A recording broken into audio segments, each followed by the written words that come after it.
ഈ 3 ദിവസം അവനെ കിടക്കുക കൂടുതൽ. നമ്മൾ പിടിച്ച് രണ്ടുപേരെ പിടിച്ച് നിർത്തുവാണെങ്കിൽ നിൽക്കുമായിരുന്നു. നമ്മൾ ഇതിന് ഡോക്ടർ പറഞ്ഞൊക്കെ അനുസരിച്ച് പിന്നെ കിഴി വെച്ച് ചൂട് പിടിപ്പിച്ച്, ഭയങ്കര തണുപ്പും മഴയൊക്കെ ഇല്ലായിരുന്നോ, ചൂട് പിടിച്ച് ദേഹത്തെല്ലാം വെച്ച് കൊടുത്ത് ഇപ്പൊ കുറച്ച് നമ്മളിട്ട് 5-10 മിനിറ്റൊക്കെ ഇങ്ങനെ പിടിച്ച് നിർത്തുമായിരുന്നു. പണ്ട് ഫ്രണ്ടിലത്തെ 2 കൈയും നടക്കാനുള്ള ഇതായി. പക്ഷെ ഒരാളത്തെ നല്ല ടൈറ്റിലിരുന്ന് അതാവുന്ന അനക്കാതെ വെച്ചോണ്ടിരുന്ന. ഇപ്പൊ കുറച്ചൊരു അരമണിക്കൂർ കൊണ്ട് ഞങ്ങൾ നിർത്തിയേം നടത്തിക്കുകയൊക്കെ ചെയ്യുക, നടക്കുന്നുണ്ട്. ഇപ്പൊ ഓരോ കാലിലെ കുഞ്ഞു പിള്ളേർക്കിട്ട് പിച്ച വെച്ച് വീഴുമോ നടക്കുമോ എന്ന് പറഞ്ഞൊക്കെ ഇങ്ങനെ നടക്കുക.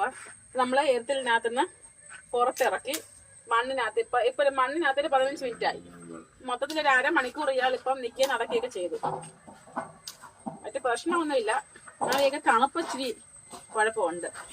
എനിക്ക് തോന്നുന്നു ഈ ഇനം പൊതുവെ തണുപ്പിനോട് ഇഷ്ടമില്ലാത്തൊരു സംഭവം. ചൂട് നല്ല ഇതിന്റെ മൂത്ത കുട്ടിയും നമ്മൾ കണ്ടു പൊരിഞ്ഞ വെയിലത്ത് നല്ല സ്വസ്ഥമായിട്ട് നീണ്ടു നിവർന്ന് നിൽക്കുന്ന കാണാം.